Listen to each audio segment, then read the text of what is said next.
Orang kaya yang suka nyumbang. Sekarang banyak juga orang kaya yang suka nyumbang lagu. Masalah ada pesta, dia lah yang nyumbang, naiklah ke atas dengan sawer duit. Orang-orang kaya yang macam begini ini kita doakan supaya cepat bertobat. Karena sampai masanya nanti, hai orang-orang kaya, kau mati, rumah besar yang kau bangun tuh habis diambil istrimu sama suaminya yang baru, berondong. Dijualnya mobilmu, dijualnya tanahmu, dijualnya sawitmu, dijualnya rumahmu, kawin dia dengan suami yang baru umurnya 17 tahun. Dibelikannya motor Kawasaki Ninja yang knalpotnya sudah dihitan 2 kali. Sore-sore jalan-jalan ya dipegangnya pinggang suami yang baru tuh kuat-kuat. Saking kuatnya tak bisa lagi nunjuk. Suaminya nanya, "Mana makam suami kau yang lama?" Pakai kaki nunjuknya. Tuh.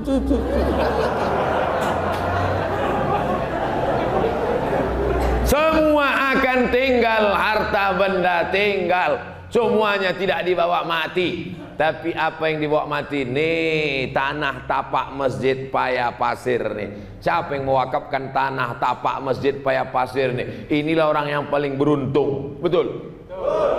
Kenapa begitu? Semua orang yang lalu lalang dari Medan ke Tanjung Balai, dari Jambi mau ke Aceh, semua yang lewat di sini, pas mereka mampir ke masjid, Allahu Akbar, Allahu Akbar, mampir mereka ke dalam. Pas saya mampir ke masjid, saya tengok kosong. Rupanya yang singgah-singgah itu cuma numpang kencing aja.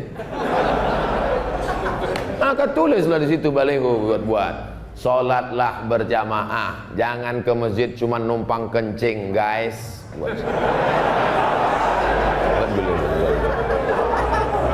Udahlah numpang kencing, masuk duit kerincing 1000 perak.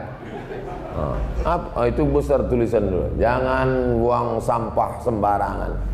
Itu udah lama itu. Buat di sampingnya itu ada baru lagi. Jangan cuman mampir ke masjid untuk kencing, ingat sholat. Buat gambar peti jenazah besar-besar. Bisa mobil dibawa mati?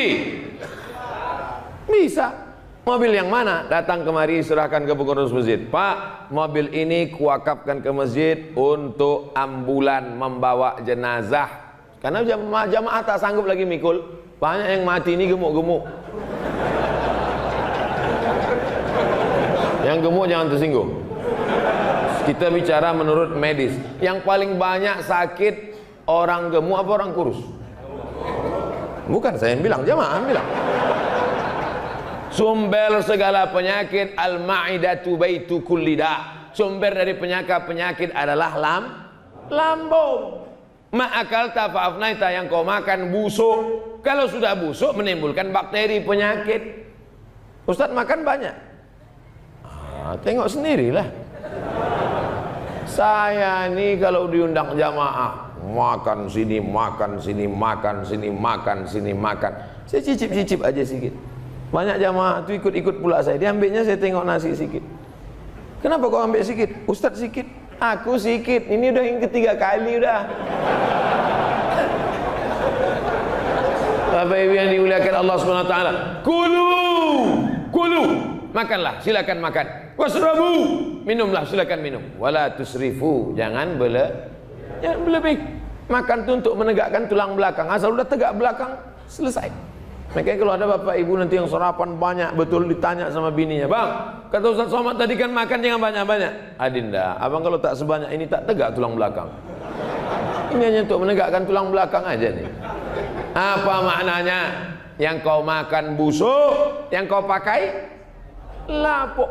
Yang kau pakai lapuk, peci lapuk, jilbab lapuk, baju kurung lapuk, baju teluk belanga lapuk. Ada orang Islam mati bawa seragam, ada? Belum pernah lagi. Lama hidup banyak dirasa, jauh berjalan banyak ditengok. Lama sudah saya ikut sholat jenazah, tetap juga dibuka pakaian kehormatan, kebesaran, kehebatan. Baju kebesaran, tahu baju kebesaran? XL ukurannya. Kebesaran. Tinggal peci kesayangan nih, tinggal. Udah berapa kali orang minta nih, tak saya kasih. Tinggal. Jam tinggal, cincin tinggal, semuanya tinggal. Digulung pakai kain selapis, 2 lapis, 3 lapis, macam dodol Garut. Masuk ke liang lahat, ditempelkan hidung nih Pak, menanamkan jenazah, kepala di sini, kaki di sini, hadapkan wajah ke arah kiblat, digali lubang, dihadapkan wajah ke kiblat, diciumkan hidung, maka pocong itu dibuka. Pocong itu kan buka talinya, ditempelkan hidung nih ke tepi tanah tuh. Mana tahu nanti kalian disuruh orang masuk, sebagus-bagusnya yang masukkan ke dalam tuh anaknya menyolatkan, anaknya menempelkan, masukkan ke dalam liang lahat, merengkan jenazahnya, maka dikasih bulat-bulat tanah itu, tanah yang bulat-bulat tuh untuk menempel belakang.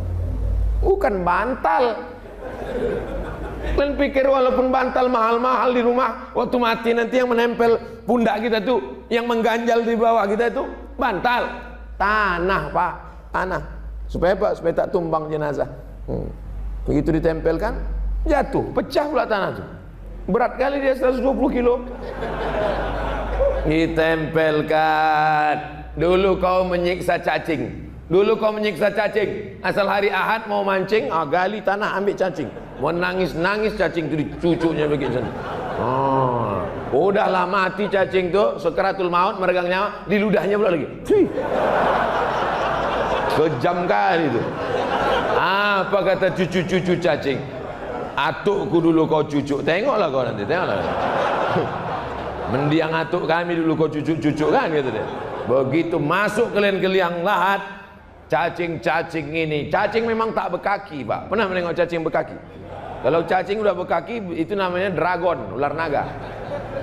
Cacing tak berkulit, itulah maka cacing tinggal dalam tanah, karena dia tak berkulit, tak bisa dia di atas tanah, tersiksa. Ini banyak yang menyiksa cacing, digali tanah, letakkan cacing di atas tanah, menggeliatlah cacing tadi.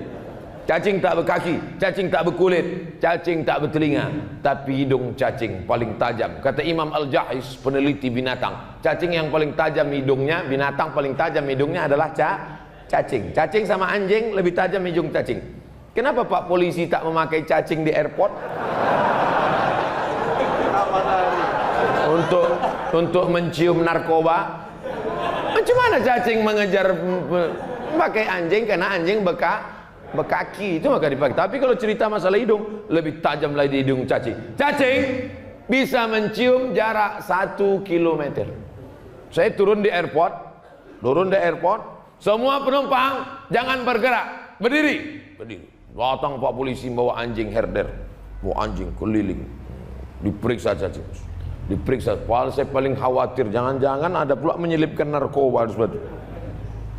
Tajam, tapi ada yang paling tajam hidungnya adalah cacing. Berapa jarak penciuman cacing? 1 kilometer. Jadi kalau meninggal kita di sini, dikuburkan di tepi ini, di belapan ini, maka jarak 1 kilometer cacing-cacing sudah mencium. Apa kata cacing-cacing? Breakfast, sarapan sudah siap, kata cacing-cacing. Hari ini yang dijaga adalah badan, dari mulai ujung tumit sampai ujung ketiak. Tengoklah iklan-iklan di TV itu. Tumit Anda retak-retak, oleskan pelembab.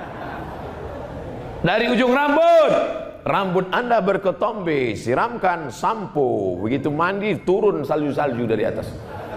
Semuanya akan menjadi makanan cacing tanah. Mana yang kekal abadi Pak? Yang ketiga, sahaul aghnia, orang kaya yang memberikan kosen pintu ini dulu, yang memberikan kipas angin ini dulu, yang memberikan lampu-lampu, yang menyumbangkan jam, yang memberikan kaligrafi yang indah, yang memberikan karpet. Saya ceramah di salah satu masjid, saya tengok karpetnya tebal, begitu diinjak akan tenggelam kaki kita. Pas di tengah perjalanan ceramah, masuk kertas tertulis, Ustadz tolong penggalangan dana, karpet belum lunas. Masjid Paya Pasir memang sederhana, tapi tak ada utang, betul? Betul, tanya dulu pengurus. Bapak Ibu yang dimuliakan Allah Subhanahu wa taala, masjid bagus, kamar mandi bagus, cantik, indah di tepi jalan. Beruntungnya yang punya tanah ini dulu. Saudaraku yang kalian punya tanah di pinggir-pinggir jalan ini, maka bangunlah masjid. Di sini sudah ada masjid, di tempat-tempat lain. Kupesankan kepada kalian semua yang punya tanah yang kaya-kaya, bangun masjid, buat MDA, buat sekolah. Ulang 3 kali, yang kaya-kaya bangun masjid, buat MDA, mati kalian. Itulah yang menerangkan kubur, membuat alam barzah terang benderang. Di tengah malam orang membaca Quran, mengaji, pondok pesantren. Tapi yang lain-lain akan diambil. Ibu-ibu yang punya gelang, punya rantai, punya subang, punya anting, dapat gaji 13, beli cincin. Dapat gajian, beli cincin. Dapat lagi, beli gelang. Dapat lagi, beli rantai. Disimpan di dalam laci lemari. Begitu dibuka, begelimang emas permata. Meninggal dunia. Siapa ngambil? Saya bukan mau menghasut ibu supaya benci sama bapak, cuman waspada-waspada aja. Saya bukan provokator. Saya cuma mau mengingatkan. Wa tawasau bil haq wa tawasau. Ingat-ingat Bu, balik dari sini rapi-rapikanlah. Bukan maksud saya balik dari sini nanti bapak minta buatkan teh manis. Mama, mana teh manis papa pagi ini? Abang buat dari sendiri. Patutlah abang tengok-tengok cincinku itu selalu ya. Singkat cerita ibu pun mati. Gelang tinggal, cincin tinggal, subang tinggal, anting tinggal, rantai tinggal. Siapa megang? Mana mungkin orang lain megang? Pasti bapak itu yang megang. Karena kunci siapa punya dia kan? Dia megang. Nikah dia lagi. Apa kata bini yang baru? Cantik ya bang, kata. Cantik ya, kata. Ibu dimakan cacing tanah di kubur. Kalau mau beramal, balik dari sini, ambil gelang, ambil rantai, ambil subang, ambil anting, serahkan untuk pembangunan masjid. Berkumpul ibu-ibu semua. Ibu-ibu, namanya ikatan ibu-ibu siap mati. Sudah aku sampaikan ya Allah, sudah aku sampaikan ya Allah, sudah aku sampaikan ya Allah. Tak juga mereka percaya. Tengok aja nanti kalau kalian tak percaya. Saudaraku yang dimuliakan Allah Subhanahu wa taala. Nih ayatnya ditulis. Idza qodiyatis shalah. Kalau kalian sudah salat, itu dia tuh, di atas. Idza qodiyatis shalah, kalau kalian sudah salat, fantasiru fil ard. Bertebaranlah kalian di atas muka bumi. Untuk apa? Wabtaghu min fadlillah. Pas fadlillahnya di bawah. Carilah rezeki karunia Allah. Tapi waktu mencari rezeki itu, wazkurullaha katsira. Waktu mencari rezeki banyak-banyak berzikir mengingat Allah sambil mencangkul dengan Allah. La ilaha illallah, la ilaha illallah, la ilaha illallah. Makanya berkah dulu. Kelapanya berkah, karetnya berkah, bisa pergi haji, bisa pergi umroh. Orang sekarang mencangkul tak apa-apa dicangkulnya. Tanah orang pun digarapnya juga.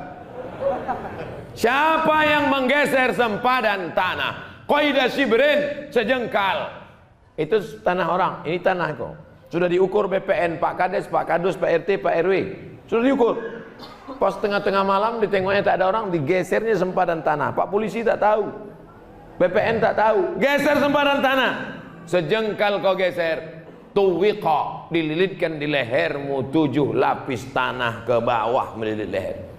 Alhamdulillah Pak Ustadz, kami di Paya Pasir ini tak pernah menggeser sejengkal. Jadi 2 meter. Tahankan. Makanya berapa banyak jenazah belum lagi orang balik ke rumah sudah menyempit liang lahat. Pernah Bapak menengok? Menyempit. Itu liang lahat mengukurnya tidak pakai meteran. Mengukur meteran tidak pakai, mengukur liang lahat tak pakai meteran, tapi pakai bambu. Kenapa pakai bambu? Karena kalau pakai meteran takut disalahkan tukang penggali kubur. Begitu di bawah jenazah kurang, gali lagi. Kenapa kurang? Padahal sudah diukur betul. Kenapa? Menyempit tanah itu, saking tak sabarnya. Kata tanah itu, masuklah, masuk. Digali, menyempit lagi. Digali, menyempit lagi. Sudah jam 6 sore, sudah mau gelap matahari. Apa kata panitia penanaman jenazah? Udahlah, pijakkan aja ke bawah. Apa? Daripada malam penguburan. Oleh sebab itu yang mengukur-ukur tanah ini, yang banyak tuan-tuan tanah, kita semua akan menjadi tanah, terbuat dari tanah, balik ke tanah, akan menjadi santapan cacing. Yang disombongkannya apa? Apa kata Sayyidina Ali? Sayyidina Ali radhiyallahu anhu, yang disombongkan manusia ini apa? Awaluhu nutfah, akhiruhu jifah. Awaluhu nutfah, akhiruhu jifah. Itulah manusia, itulah hakikat manusia. Awalnya sperma, ujungnya bangkai. Manusia itu awal akhirnya, awalnya sperma, ujungnya bangkai. Kalau malaikat bukan dari sperma, malaikat dari nur cahaya. Setan dari nar api, manusia dari sperma. Ada yang sini dari api, angkat tangan.